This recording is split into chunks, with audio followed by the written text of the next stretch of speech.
Actualmente tenemos 5 grupos de investigación con el investigador principal aragonés dentro de estos proyectos y otros 5 en los que trabajan investigadores y investigadoras. Desde Aragón entendíamos que el compromiso que había asumido por parte del Ministerio para financiar y para apostar por la ciencia como herramienta para salir de esta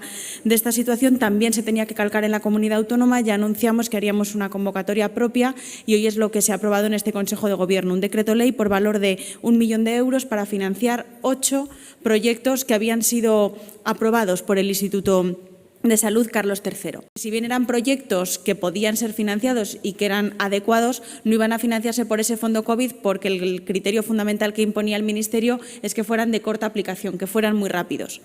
Estos 8 proyectos que llegaron a nuestras manos, como que luego entraría a detallar, lo que demuestran más bien eran no políticas concretamente centradas o bien en la vacuna o bien en la gestión de medicamentos rápidos, sino más bien en cómo adaptarnos a convivir en esta nueva normalidad con un virus que se supone que por desgracia ha venido para quedarse.